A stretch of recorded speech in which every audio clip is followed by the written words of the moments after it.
నారాయణ సమారంభాం శంకరాచార్య మధ్యమాం అస్మదాచార్యపర్యంతం వందే గురు పరంపరాం.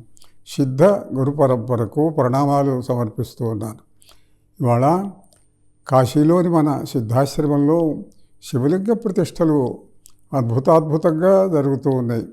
సిద్ధాశ్రమం అన్న పేరెందుకు పెట్టాము అని అంటే, సిద్ధాశ్రమంలో శివుడు ఉంటాడు కనుక. హిమాలయాలలో సిద్ధాశ్రమం ఉన్నది. అక్కడ ఎందరో వందల వేల సంవత్సరాల భౌతిక శరీరాలతో నివసిస్తూ నిత్యము శివుణ్ణి ఆరాధించేటువంటి వాళ్ళు ఉన్నారు. అలా కైలాస పర్వతంలో ఉన్నటువంటి ఒక మహాగుహలో శివుడు ఎప్పుడూ కూడా ఋషులకు ప్రత్యక్షమై ఉంటాడు. ఆ ఋషులు తపస్సులు వీళ్ళందరూ కూడా వెళ్ళి ఆయనకు సేవ చేస్తూ ఆయన్ని పూజిస్తూ ధన్యులవుతూ ఉంటారు. అటువంటి ఆ సిద్ధాశ్రమంలో నాకు కూడా ఆత్మీయులైనటువంటి వ్యక్తులు కొంతమంది ఉన్నారు. నాతో పాటు చదువుకున్న వాళ్ళు కొన్ని వందల సంవత్సరాల కింద. అలా అటువంటి ఆ దివ్యమైన సిద్ధాశ్రమం పేరు పెట్టుకోవటం అనేది ఉచితంగా ఉంటుంది అని భావించి ఈ సిద్ధాశ్రమంలో ఆ పేరుతో స్థాపించడం జరిగింది. ఇక్కడ కాశీలో కృతాళ పీఠ సిద్ధాశ్రమం. ఇక్కడ సిద్ధులు సిద్ధాశ్రమం నుంచి అప్పుడప్పుడు వస్తూ ఉంటారు. వాళ్ళు ఇక్కడ పరమేశ్వరుడిని సేవిస్తూ ఉంటారు. నేను ఇక్కడ సిద్ధేశ్వరుడిని కూడా స్థాపించాను.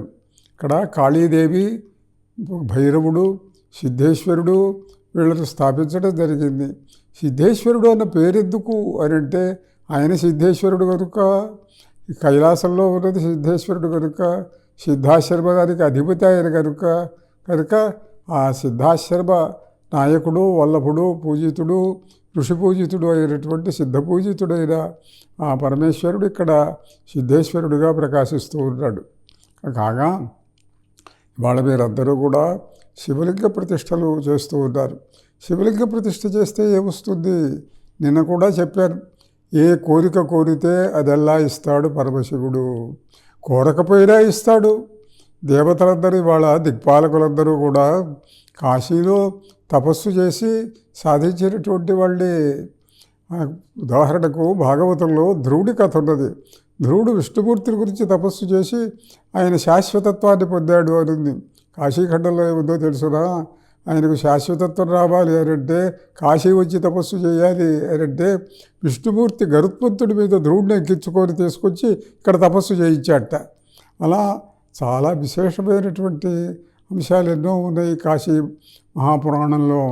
అంతేకాదు సన్యాసులు ఉన్నారు. శంకర సంప్రదాయంలో సన్యాసులు, జగద్గురు శంకరాచార్యులు అంటే సాక్షాత్తు పరమేశ్వరుడే, శివుడే. అటువంటి శంకరాచార్యుల వారు శివభక్తుడోనే కాదు, సాక్షాత్ శివుడాయన.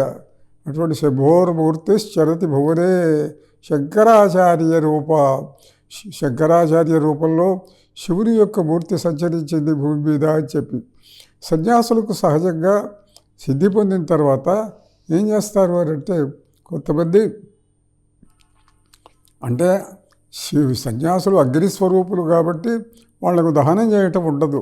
అందువల్ల పవిత్రమైనటువంటి నదిలో శరీరాన్ని విడిచిపెడతారు కొంతమంది. మరి కొందరేమిటారంటే వారిని నిరంతరం స్మరిస్తూ ఉండాలి అన్న దృష్టితోటి సమాధి కట్టి పూజిస్తూ ఉంటారు. అయితే ఆ సమాధుల మీద శివలింగాన్ని పెట్టడం అనేటువంటి ఆచారం చిరకాలంగా వస్తూ ఉన్నటువంటిది. శివలింగం ఎందుకు పెట్టాలి? వాళ్ళు ఎవరైనా ఇతర దేవతలను ఉపాసించి ఉండొచ్చు కదా. అసలు అహం బ్రహ్మాస్మి అంటున్నాం కదా.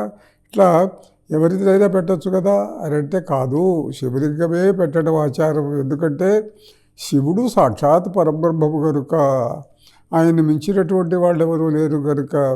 అంతేకాదు మరొక అపూర్వమైనటువంటి ఉదాహరణ కూడా ఉంది. సాక్షాత్తు అవతారమూర్తిగా భావించబడి పూజించబడిన రమణ మహర్షి దక్షిణ దేశంలో అరుణాచల తపస్వి. ఆయన తన తల్లి చనిపోతే ఆ తల్లి శరీరం మీద ఆమెకు దహన సంస్కారం చేయకుండా ఆమెను పూడ్చిపెట్టించి దానిపైన శివలింగాన్ని స్థాపించి దానికి మాతృభూతేశ్వర లింగము అని పేరు పెట్టాడు. అంటే ఇక్కడ పరమేశ్వరుడు తల్లిగా అందరినీ అనుగ్రహిస్తాడు. మా తల్లి ఇక్కడ ఉన్నది కాబట్టి ఆయన తల్లిగా వస్తాడు అని మాతృభూత ఈశ్వరుడు అన్నాడు ఆయన. అలా శివలింగ ప్రతిష్ఠ చేయడం అనేటువంటిది చాలా అపూర్వమైన, అనితరమైన, అద్భుతమైనటువంటి అనన్యమైన ఆచారం అది. కాగా కుర్తాళంలో మా మౌనస్వామి మీద కూడా శివలింగ ప్రతిష్ఠ జరిగింది. ఆయనకి నీలకంఠేశ్వరుడు అని పేరు. అలానే మా ఉన్నటువంటి పీఠాధిపతులు త్రివిక్రమ రామానంద భారతీ స్వామి, శివచిదానంద భారతీ స్వామి, వారి సమాధుల మీద కూడా శివలింగ ప్రతిష్టలు జరగటం, అక్కడ మౌనస్వామి సమాధి మందిరంలో వారందరికీ కూడాను నిత్య పూజలు, అభిషేకములు జరుగుతూ ఉండటం, వాళ్ళు భక్తులకు కోరిన కోరికలన్నీ తీరుస్తూ ఉండటం చాలా ప్రసిద్ధమైనటువంటి అంశం. మౌనస్వామి ఎంతమందికో సాక్షాత్కరించాడు. అలానే మిగిలినటువంటి సిద్ధ గురువులు కూడా దర్శనమిచ్చి అనుగ్రహిస్తూ ఉన్నారు. అటువంటి శివలింగ ప్రతిష్టాపన మహోత్సవ శుభ సమయంలో మీరందరూ కూడా ఆ శివుని యొక్క అనుగ్రహానికి పాత్రలు కావాలి అని భావిస్తూ ఉన్నారు. కాగా మరొక ప్రధానమైన విషయం ఉన్నది. ఇంతకుముందు ఇక్కడ సిద్ధేశ్వరుడితో పాటు కాళీ కాలభైరవులను కూడా ప్రతిష్ఠించారు అన్న విషయం కూడా ప్రస్తావించారు. ఎందుకంటే మామూలుగా కాలభైరవుడు అని అంటే ఆయన పురాణాలలో, కాశీఖండంలో, శివపురాణంలో భైరవుడి యొక్క ప్రాదుర్భావం ఉన్నది. కాళితో కూడినటువంటి భైరవుడు అదో ప్రత్యేకమైనటువంటి అంశం. అది ఇక్కడ ప్రత్యేకంగా కపాల భైరవ మందిరం, కపాల భైరవుడు ఉన్నటువంటి చోట ఆయన మందిరంలో కాళీదేవి ఉన్నది. కపాల భైరవుడు కాళీదేవితో కలిసి ఇక్కడ కాపురం చేస్తూ ఉంటాడు అనేది ఆచారం. అందుకే సంవత్సరానికి ఒకసారి భాద్రపద పూర్ణిమ నాడు అక్కడ కపాల భైరవ మందిరంలో కాలభైరవ కళ్యాణం చేయించడం జరుగుతుంది. భారతదేశంలో ఎక్కడా లేదు. ఎక్కడ మొదలుపెట్టిన తర్వాత నేను అనేక చోట్ల మా పీఠాలలో వాటిల్లో కాలభైరవ కళ్యాణం చేయిస్తూ వస్తున్నాను. కాగా భైరవుడి యొక్క ప్రధానమైన అంశం ఏమిటంటే దండపాణి మనాశ్రిత్య కాశ్యాం సుఖమాప్నుయాత్. దండపాణి యొక్క అనుగ్రహం లేకపోతే ఎవడూ కాశీలో ఉండలేడు. అలానే భైరవుడి యొక్క అనుమతి లేకపోతే అసలు ఎవరు అక్కడ ప్రవేశించను కూడా లేరు. ప్రవేశించిన తర్వాతగా ఉండకపోవటం అనేటువంటిది. కనుక కాలభైరవుడి యొక్క అనుగ్రహం ఉంటే తప్ప అక్కడికి ఎవడూ కూడా రాలేడు లోపలికి.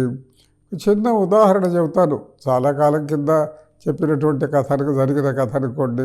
ఒకసారి ఒక దివ్యమైన, భవ్యమైన, నా సాక్షాత్తు నారాయణ స్వరూపుడైనటువంటి ఒక వ్యక్తి నాకు ఛానల్లో కనిపించి నేను పూర్వజన్మలో విష్ణు భక్తుడిని, అంతేకాదు సంకీర్తనాచార్యుడిని. నేను నా సంకీర్తనల ఫలితంగా, విష్ణుభక్తి ఫలితంగా వైకుంఠానికి వెళ్ళాను. కానీ అక్కడ ఒకరోజు ఒక పొరపాటు చేశారు. కాశీ నుండి విశ్వనాథుడు వస్తే ఆయన విషయంలో చిన్న పొరపాటు ఫలితంగా ఆయన నన్ను భూమి మీదకి వెళ్ళమన్నాడు. నేను వెంటనే భూమి మీదకి వచ్చాను. మళ్ళీ నేను వైకుంఠానికి వెళ్ళాలి అని అంటే నారాయణుడు విశ్వనాథుడి యొక్క అనుగ్రహం వస్తే కానీ నారాయణుడి దగ్గరికి నేను వెళ్ళలేను మళ్ళీ. అందువల్ల నన్ను శపించిన విశ్వనాథుడిని బతిమిలాడుకొని ఆయన పాదములు పట్టుకొని ఆయన క్షమాపణ వేడుకొని నేను మళ్ళీ నా స్థితికి వెళ్ళాలి. నేను ఎన్నిసార్లు వెళ్ళినా సరే గంగా నదీ తీరంలో అవతల వైపు నేను గంగ దాటి కాశీలోకి వెళ్ళాలి అని ప్రయత్నించినప్పుడల్లా అక్కడ భైరవుడు శూలధారి అయి ఉండి నన్ను లోపలికి రానివ్వటం లేదు. అందువల్ల స్వామి సిద్ధేశ్వరానంద, మీరు నా కోసం వెళ్ళి భైరవుడిని ప్రార్థించి నాకు అనుమతి ఇప్పించండి. నేను విశ్వనాథుడిని సేవించుకొని నా కార్యం సఫలమయ్యేట్టుగా చేసుకుంటాను అన్నాడు. నేనన్నాను, మీరు మహానుభావులు, సాక్షాత్తు నారాయణ స్వరూపులుగా ఉన్నారు, మీ అంతటి వారు నన్ను అడగటం ఏమిటి అన్నాను నేను. లేదు, భైరవుడు, మీరు భైరవ భక్తులు నిజమే, కానీ భైరవుడికి మీరంటే చాలా ఇష్టం. అందువల్ల మీరు కనుక అడిగితే ఆయన కాదనడు, నన్ను అక్కడికి ప్రవేశింపజేయనివ్వండి అన్నాడు. సరే, అలానే జరిగింది. ఆయన విశ్వనాథుడి యొక్క అనుగ్రహాన్ని పొందాడనుకోండి. ఇలా భైరవుడి యొక్క అనుగ్రహం, భైరవుడు ఏమిటంటే నిన్న పలికినట్టుగా నగరానికి ఆయన రక్షక భటాధికారి. అందువల్ల ఒకసారి ఓ పోలీస్ ఆఫీసర్ నన్ను అడిగాడు, స్వామివారు నేను ఏ తప్పు చేయకపోయినా సస్పెండ్ అయినాను, నన్ను మళ్ళీ తిరిగి రీఇన్స్టేట్ చేసేట్టుగా మీరు ఏదైనా చెప్పండి, ఏదైనా హోమం చేయించండి, పూజ చేయించండి, లేదా మీరు ఆశీర్వదించండి అన్నాడు ఆయన. అంటే నేను అన్నాను, ఇక్కడ రక్షక భట శాఖకు అధికారి భైరవుడు, మీరు భైరవుడిని వెళ్ళి ప్రార్థించండి, మీ పని జరుగుతుంది అన్నాను. అంటే ఆయన అన్నాడు, మేము ప్రార్థిస్తే ఆయన వింటాడా అండి? అంటే ఇక్కడ ఒక ఆచారం ఉన్నది, ఏ పోలీస్ ఆఫీసర్ అయినా కాశీకి ట్రాన్స్ఫర్ చేస్తే అతడు కాలభైరవ మందిరానికి వెళ్ళి అక్కడ నమస్కారం చేసుకొని డ్యూటీలో చేరటం ఆచారం, ఆనవాయితీ. మీరు ఆ పని చేయలేదు, ఇప్పుడు చేయండి అంటే మీరు భైరవుడితో చెప్పి నాకు పని అయ్యేట్టు చేయండి, భైరవుడు ఆశీస్సులు నాకు వచ్చేట్టు చేయండి అన్నాడు. అది జరిగింది. ఆయనకి త్వరలోనే అపాయింట్మెంట్ తిరిగి రీఇన్స్టేట్ అయినాడు అనుకోండి. అలా కాశీలో భైరవుడు ఆయన భక్తులను అనుగ్రహిస్తూ ఉంటాడు. ఇటీవల చిన్న సంఘటన కూడా జరిగింది. రోజు కాశీలో, కాశీనే మహాశ్మశానం, ఆ మహాశ్మశానంలోని శ్మశానంలో ఒక యువకుడు లాంటి ఒక మధ్య వయస్కుడు హోమం చేస్తుంటే అర్ధరాత్రి హోమం చేస్తున్నాడు. వీడెవరాని బీట్ కానిస్టేబుల్స్ అతన్ని చూసి దగ్గరికి వచ్చి, ఎవరు నువ్వు ఇక్కడ హోమం చేస్తున్నావు అన్నాడు. అంటే నేనేదో భైరవ భక్తుడిని, భైరవ హోమం చేస్తున్నాను అంటే, నేను చూస్తే మాకు అనుమానంగా ఉంది, నువ్వేదో శత్రుదేశపు గూఢచారిలాగా ఉన్నావు, మాకు అనుమానంగా ఉంది, పద పోలీస్ స్టేషన్కు అన్నారు. అంటే అతడు అన్నాడు, హోమం మధ్యలో నన్ను ఆపటానికి ప్రయత్నించకండి అంటే, లాక్కెళ్తాం మేము అన్నారు వాళ్ళు. అంటే కాదు, మీ ఎస్పీ నాకు తెలుసు, ఎస్పీకి ఫోన్ చేయండి, నేను మాట్లాడతాను అన్నాడు. అట్లా అని అప్పుడు వాళ్ళు ఎస్పీకి ఫోన్ చేశారు. ఇతడెవరో మీ పేరు చెబుతున్నాడండి, మాకేదో అనుమానం ఉంది, మీకు తెలిసిన వాడు అంటున్నాడు. అంటే తెలిసిన వాడు అంటున్నాడా, ఫోన్ ఇవ్వు అన్నాడు. అంటే ఫోన్ తీసుకో, మాట్లాడు, ఎస్పీ గారు లైన్లో ఉన్నారు అన్నాడు. నాకు మీ ఫోన్ అక్కర్లేదు, నా ఫోన్ నా దగ్గర ఉన్నది అని ఆ హోమకుండంలో మండుతున్నటువంటి ఒక కట్టె తీసుకొని, ఆ కట్టె మండుతున్నది, ఆ బంట ఎదురుగా నోటి దగ్గర పెట్టుకొని, ఎస్పీ గారు నేనెవరో యాత్రికుడిని, భక్తుడిని, ఇక్కడ హోమం చేసుకుంటున్నాను, మీ వాళ్ళకు నా జోలికి రావద్దని చెప్పండి అన్నాడు. అంటే వీళ్ళు చెప్పారు, అతడు ఫోన్లో మాట్లాడటం లేదండి, నేను మండే కట్టె ముందు నుంచి మాట్లాడుతున్నాడు, అది మీకు వినిపిస్తున్నది అంటే ఆయన అప్పుడు గబగబా వచ్చాడు అక్కడికి. వచ్చి, అయ్యా పొరపాటు జరిగింది, మీరెవరో మహానుభావులు, మీరు హోమం చేసుకోండి, రేపు మా ఇంటికి రండి, ఆహ్వానిస్తాను, మీకు ఆతిథ్యం ఇస్తాను అంటే, మాకు ఆతిథ్యాలు ఇట్లాంటివే అక్కర్లేదు, మా జోలికి రాకుండా ఉంటే చాలు అన్నాడు. సరే అలా ఆయన హోమం చేసుకున్నాడు అనుకోండి. భైరవానుగ్రహ పాత్రులైనటువంటి వ్యక్తులు కాశీలో నిరంతరం మహాయోగులు, సిద్ధులు సంచరిస్తూ ఉంటారు. మీరందరూ శివలింగ ప్రతిష్ఠ చేసిన మీ అందరినీ కూడా అటువంటి యోగులు చూస్తూ ఉంటారు. మీరు వాళ్ళని తెలుసుకోలేకపోయినా వాళ్ళు మిమ్మల్ని తెలుసుకుంటూ ఉంటారు. అటువంటి భైరవుడి యొక్క అనుగ్రహం ఎట్లా వస్తుంది, భైరవుడు ఎలా వచ్చాడు కాశీకి అన్నది కొద్దిగా చెప్తాను. ఏమిటారంటే, కానీ మహర్షులందరూ కూడా బ్రహ్మదేవుడి దగ్గరికి వెళ్ళారట. బ్రహ్మదేవుడి దగ్గరికి వెళ్ళి వాళ్ళందరూ కూడా అవ్యయమైనటువంటి తత్వం ఏది, ఏది శాశ్వతమైనది, ఏది నాశనము లేనిది, ఏది అన్నింటికంటే అత్యున్నతమైనటువంటిది, మహోత్తమైనటువంటి మహాతత్వం ఏది అని అంటే, బ్రహ్మదేవుడు అన్నట్ట, నేనే ఆ మహాతత్వాన్ని, నన్ను మించిన వాళ్ళు ఎవరూ లేరు అన్నట్ట. అంటే ఇప్పుడు క్రతుపురుషుడు అంటే యజ్ఞపురుషుడు, మనకు యజ్ఞోవై విష్ణు, యజ్ఞం అంటే విష్ణుమూర్తి, ఆ యజ్ఞపురుషుడు నేను అందరికంటే అధికుణ్ణి అని అన్నట్ట యజ్ఞపురుషుడైన విష్ణువు. అది బ్రహ్మ తిరస్కరించాడు. ఇంతలో వేదములు ఉన్నాయి, వాళ్ళన్నారట, ఋగ్వేదము, యజుర్వేదము, సామవేదము, అధర్వణ వేదము, 4 వేదములు కూడాను మీరిద్దరూ కాదు, పరమేశ్వరుడైనటువంటి పరమశివుడు, ఆయన ఒక్కడే సర్వేశ్వరుడు అని అన్నట్ట అని వేదములు చెప్పినాయి. వినలే, వాళ్ళలో వాళ్ళు పోట్లాడుకుంటున్నారు.